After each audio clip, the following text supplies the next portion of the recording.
കാലീസ് വേൾഡിന്റെ മറ്റൊരു എപ്പിസോഡിലേക്ക് എല്ലാവർക്കും സ്വാഗതം. പട്ടായ ഫ്ലോട്ടിംഗ് മാർക്കറ്റിലേക്ക് പോവാണ്. അപ്പോൾ നമുക്ക് ഈ ടുക്കിൽ കയറി ടിക്കറ്റ് കൗണ്ടർ അവിടെ വന്നിട്ട് റേറ്റ് വന്നിട്ട് 200 ബാത്ത്.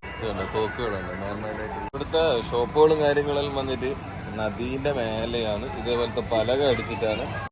ഇവിടുത്തെ ഒരു ടൈപ്പ് ചക്കയായത്. ഇതാണ് ശരിക്കും പറഞ്ഞു കഴിഞ്ഞാൽ ഇവരെ ട്രഡീഷണൽ പരിപാടി. ഇവരെ ഈ ബോട്ടിൽ വന്നിട്ട് സാധാരണ സെയിൽ ചെയ്യാം. കോഫി ടേസ്റ്റ് ചെയ്യാൻ പോണ്. ഐസ് കോഫി ചെയ്യുന്നത് ഒരു ചെറിയ തോണിയിൽ വെച്ചിട്ടാണ്. ഇത് വന്നിട്ട് നമുക്ക് ഇരിക്കാൻ ചെറിയ നണ്ടിന അതേ രീതിയിൽ തന്നെ പിടിച്ചിട്ട് ഇവരെ താഴ രീതിയിൽ കുക്ക് ചെയ്തിട്ട് വെച്ചിട്ടുണ്ട്. ഇവിടെ മുതല കബാബാക്കി വെച്ചിട്ടുണ്ട്. പിന്നെ നമ്മളെ തുള്ളൻ അതൊക്കെ ഫ്രൈ ചെയ്തിട്ട് അടിപൊളി തേളിതാ സെറ്റാക്കി വെച്ചിരിക്കും. ഇത് തായ്ലാൻഡിന്റെ